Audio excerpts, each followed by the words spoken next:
lovers, my name is Carrie and this is Spines and Spoilers. Today I want to talk about my reading wrap-up for January 2025.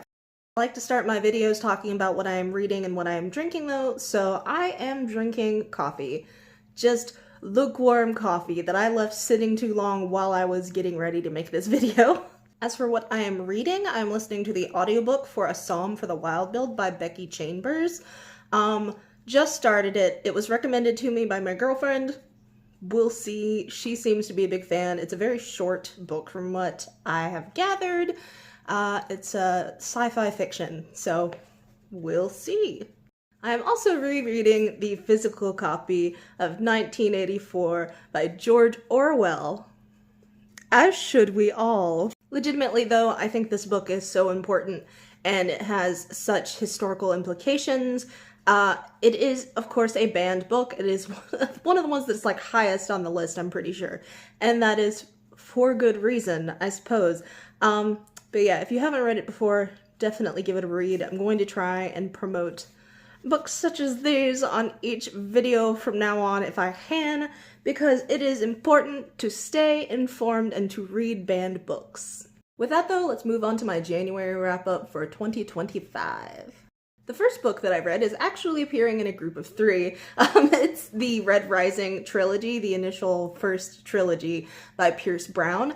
That is Red Rising, Golden Sun, and Morning Star. This is currently a 6-book saga, about to be 7, by Pierce Brown. The first 3 were written back in the 2010s or so, and the others have been written slightly more recently. I did enjoy reading the initial trilogy, especially. First book, hands down the best one in my opinion. I feel like the other 2 books in the trilogy were very different, but not bad, not in a bad way. It gave off a lot of Hunger Games and Ender's Game, even some Divergent feelings, but mostly in a good way. It had some negative qualities. Someone gets fridged. A woman gets fridged in the first book, but it comes back around later on. I'm not going to give too much away, but yeah, did enjoy the first one in particular. It's a sci-fi dystopian novel about rebellion and revolt, which I think that we really need right now. The next book that I read was Thornhedge by T. Kingfisher. As you know, I'm a sucker for T. Kingfisher. This is no exception. This was actually more of a novella based off of Sleeping Beauty with a twist, because that's what she does with her fantasy novellas. She takes a fairy tale and twists it, and it's wonderful, and I love it. The 5th book that I read in January was The Whispering Night by Susan Dennard. This is the 3rd book in the Lumineers series and is basically I guess you would call it a YA fantasy. It doesn't necessarily have those feels, but I guess that's the genre that it would technically fall under. I did enjoy this one, but not quite as much as the other ones because I feel like there were less fantastical creatures in it, which is the main reason that I'm reading these books. Okay, let's be honest. I'm here for the cool, mythological, fantastical creatures. That's what I'm here for. The next book that I read was Games Untold by Jennifer Lynn Barnes. This is a prequel? Spinoff? I'm not sure what you would call it, to the Inheritance games by the same author. I guess you would call it a prequel because it's about one of the characters' past, I suppose. Technically more than one.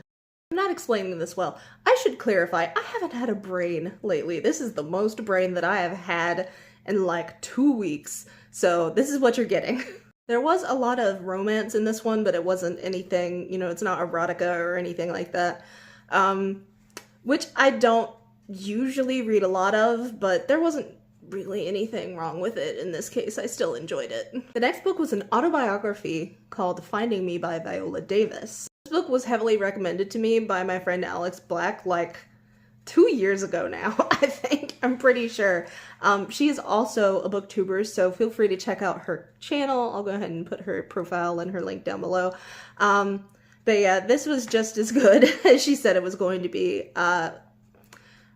I feel like calling something enjoyable automatically has different connotations, but I did enjoy reading this book. It's rather dark in a lot of places, but I also think that Viola Davis is a fascinating, fierce, strong, intelligent, delightful woman, and I'm so glad that we got an autobiography. The next book that I read was actually very short and extremely important, called On Tyranny by Timothy Snyder. It is about fighting tyranny. It was actually written back in 2016. Wonder what was going on then. But yeah, extremely informative, important book that we should all be reading these days. Again, it's extremely short, and you can probably find it on Libby. Do recommend looking into. The next book, Big's Prize, is the fourth book in the Red Rising series, which is Iron Gold. This is where Pierce Brown picked back up in the series, and I have to say, I did enjoy it, I liked it, but I didn't like it as much as the original trilogy. This one adds so many different perspectives, and that can be done well, but a lot of the time I feel like it takes away from the narrative. And in this case, I really felt like it did. The other books are basically just from the perspective of the protagonist, and this one was several different people, which again can be done well, but in this case, I do feel like it took away from the story. And I'm hoping that the next two that are already out are just clumsy, I guess is the way that I would put it. I hate to say that because I still enjoyed it. But I had them on hold at the time on Libby, and I took them off my hold, if that tells you anything. It wasn't bad. I just, I lost the enthusiasm for it because up until that point, I had just been reading them back to back to back. I was able to get the first 6 of them, actually. As I would finish one, the next one would pop up on Libby. It was wonderful. Great timing. But yeah, after I read that one, I was like, there are better things to be reading right now. And that brings us to the last book that I read, which is I Was a Teenage Slasher by Stephen Graham Jones. I was so excited when this book came in. So far, I have basically loved everything Stephen Graham Jones. This is no exception. I do prefer his voice in My Heart is a Chainsaw. Oddly enough, he writes as a teenage girl way better than he does as a teenage boy. And it's the strangest thing, but I do still love his other books. This one wasn't quite what I expected, but I still loved it. It was very violent and gory, but I feel like one comes to expect that from a Stephen Graham Jones novel at this point. And with that, that's the 10 books that I read in January 2025. Starting out as a good reading year. We'll have to see if that persists with everything else that's going on. I have a feeling that I'm going to be a bit distracted. That being said, books are so important right now, as is reading. It is a form of resistance. If you are wanting to step away from Goodreads and Audible, some good alternatives are StoryGraph and Libby or Libro, both great sources that I would recommend. I get like half my books from Libby these days, and it supports your local library. Libraries are one of our most important resources, and now is definitely the time to support them. And you get to rent books out of it. Like, you get to check out books. There's no negative here. You get to check out books, and you get to support this extremely important pillar in our community that is in danger. Libraries are in danger. They have been for years now. And we have to support them, guys, or they're gonna go away, and we need them. Getting off my soapbox, though, thank you so much for watching this video. I hope you enjoyed it. I appreciate it way more than you know. I hope that you guys are staying as safe as you absolutely can right now.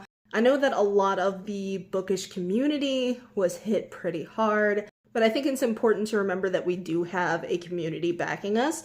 I would also recommend Booksky as an alternate to X or Twitter, which I didn't mention earlier, but there is a great bookish community building up on Booksky. Oops, ended up back on that soapbox. Anyway, you guys stay safe out there. Like, comment, and subscribe if you want to. That's up to you. What is most important to me, though, that you need to remember right now is to love yourself. Please, I am begging you. Okay, bye.